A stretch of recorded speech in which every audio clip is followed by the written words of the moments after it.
One day, the manager came over to the sheds and told the engines the exciting announcement. Remember that I said that very soon we'll be celebrating our golden jubilee at the grand reopening of the line. Yes, that's right, said all the engines. He paused impressively. To mark this auspicious occasion. What's suspicious? Said Joyce to herself, hoping the manager would not hear. But indeed he did hear. Auspicious, Joyce. It means something important. To mark this important occasion, there will be a platinum will be unveiled in a few weeks. Your duties will be adjusted, so that way all can attend. There will be a special visitor here to unveil it. Can Cody attend, sir? Said all the engines. Of course he can. He is part of the railway. Sometime later, the manager spoke to Dan. I have an important job for you, he said. The crate with the platinum has arrived on the other railway. I want you to fetch it. Oh yes, please, sir, said Dan, and he set off proudly. He felt even more prouder on the journey back to Kildane, with the crate safely on the flatbed. But just as he went over the bridge, there was a rumble and a crash. Frank's driver looked back and horrified. Part of the bridge has collapsed in the center. Now the journey to the other railway from the Pedagogic line has been completely cut off. Then Frank headed off to the next signal box and told the signalman about what happened. Edward, Donald, and Douglas had been sent over to repair the bridge. Because it was part of the main line, many mainline trains had been disrupted. And even then, no trains can even reach the other railway towards the Pedagogic line. It also caused problems with the connections of the main line to the branch line. Bertie and his friends did their best, but it was very slow, and some of the engines were worried that the event might be postponed. It's a good thing I cleared that bridge before it collapsed, said Frank to himself. Let's just hope that they could finish it in time. The other engines were also worried, but it wasn't about the bridge and the celebration, it was something more about platinum. It was mostly Joyce. Why everyone's talking about a platinum? Is it some kind of a symbol, something? Well, yes, it is, said Troy. It's actually that in royal events, we did have one.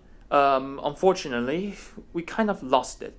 But it's very small, and it shows as a symbol for a special occasion. Oh, I see, said Joyce. So, what happened to the old one? Oh, it somehow got missing, but we managed to find it, although it's completely damaged. Let's just hope that it can be displayed as well, around the same time. I was longing for the original one to be displayed next to the new one. You hoping so? Said Ron. Definitely, said Troy. It marks as the symbol of the origins of the line. A few days later, the Fat Controller received news that the bridge has been mended. The inspectors had worked all night doing their last-minute checks to make sure the bridge is safe, and the first train to go over the bridge was the Royal train.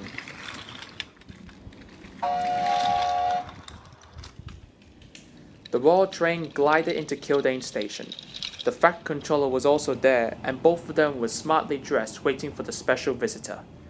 And the first person to step out was the Duke of Cambridge, who surprisingly dressed up as the Fat Controller for some reason.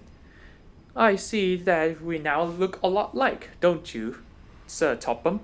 Yes, indeed, Your Royal Highness, sir. Right this way, said the manager. The Duke of Cambridge unveiled the platinum and was surprised that not only contains the new one, but the very old one, was somehow managed to restore to its former glory. The engines, the manager, and the Fat Controller were very impressed. The branch line's opening in the 1940s was a great success, as many villagers along this line are able to connect with one another, but also building a new factory helps to apply more employees, who are many of them currently lives in this place. This is also the very first line to run by electric engines, which is a one-of-a-kind, state-of-the-art engines on this railway.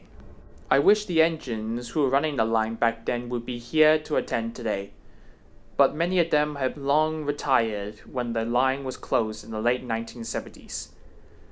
A couple of months afterwards, people began to relive near the line, thought about the possibilities of turning into a heritage railway, and plans were made, and now all of you are running the line. I'm so pleased that all of you managed to keep the legacy on, especially the factory, which still continues to operate till this day.